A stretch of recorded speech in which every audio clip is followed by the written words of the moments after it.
Buenas tardes a todos. Con su permiso, señor presidente. Hay en la historia lo que se conoce como coincidencias significativas, usando los términos del psicólogo austriaco Carl Gustav Jung. Y a mí se me hace muy significativo el que hoy coincida esta sesión de la Comisión Permanente del Congreso de la Unión con el 200 aniversario del fallecimiento de José María Morelos, ya que Morelos fue precursor de la división de poderes y fue de los primeros paladines de la independencia que habló de un Congreso de México.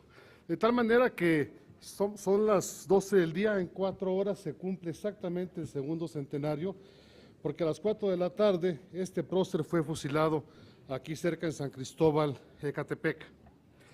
Yo considero que las conmemoraciones históricas, amigos, amigas, deben despojar a los conmemorados de esas cubiertas de bronce, bajarlos de los pedestales, olvidarse de nombres de calles, plazas, pueblos y estados y colocarlos en su verdadera dimensión humana.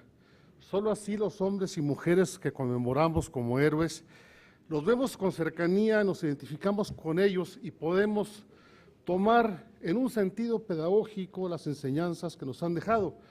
Porque finalmente, ¿qué debe ser una conmemoración sino una enseñanza, una lección de lo que se hizo bien y no se hizo bien, de lo que se debió haber hecho, de los errores que no debemos repetir y recordar que la historia, como decía Heródoto, debe ser la maestra de la vida y así debemos tomarla.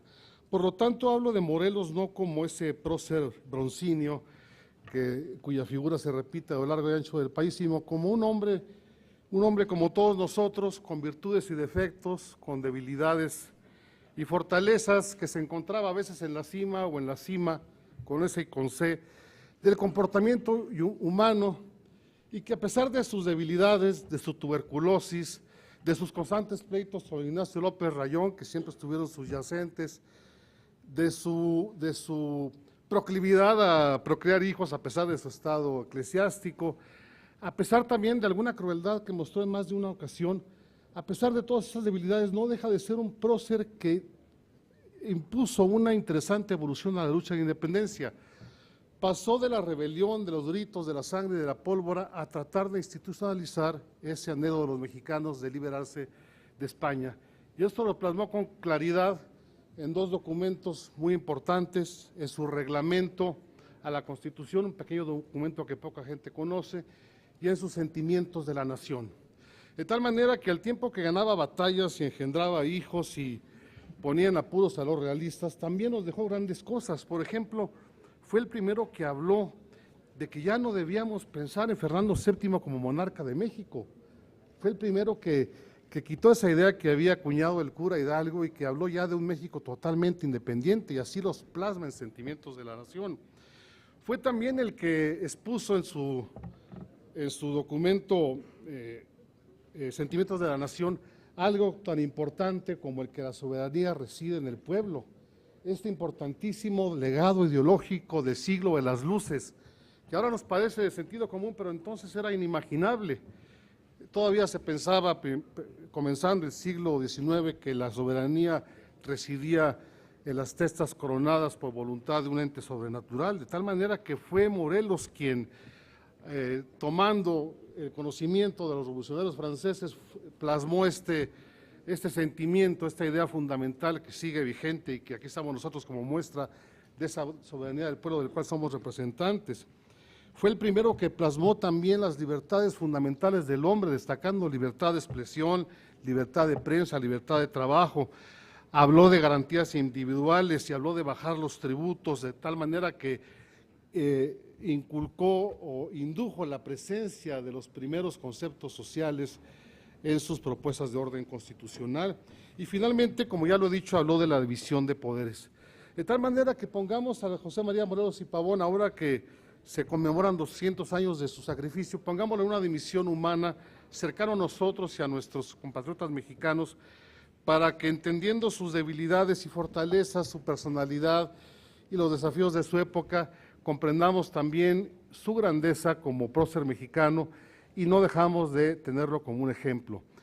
Tomé al azar algunas ideas de Sentimientos de la Nación para que vean cómo están vigentes, más vigentes que nunca. Por ejemplo, el artículo 18 dice: que la nueva legislación no se admitirá la tortura. Díganme si no está vigente este anhelo. Y en el artículo 15 dice que la esclavitud se proscriba para siempre. Hay formas de esclavitud no expresa. Y lo mismo la distinción de castas, quedando todos iguales y solo distinguirá un americano de otro el vicio y la virtud. Fíjense qué concepto tan hermoso del generalísimo. Y finalmente habla de los tres poderes y habla en el artículo 5 que la soberanía dimana inmediatamente del pueblo.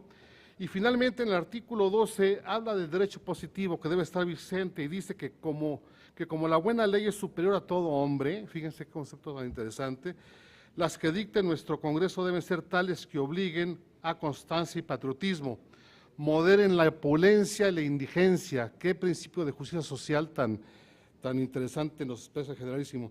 Y de tal suerte se aumente el jornal del pobre, que mejore sus costumbres, alejando la ignorancia, la rapiña y el hurto.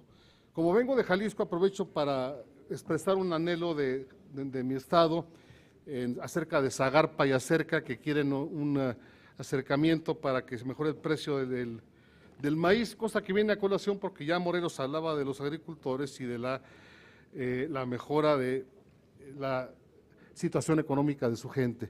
Así que más que un elogio cargado de adjetivos, expreso que Morelos fue un hombre como todos nosotros, fue un ser humano con fortalezas, con debilidades, pero más las primeras que las segundas, de tal manera que lo recordamos con aprecio y lo recordamos esperando que siga su paso por este país, dejando una secuela de enseñanzas positivas para los mexicanos. Gracias por su atención. Buenas tardes. Gracias, diputado Tamés.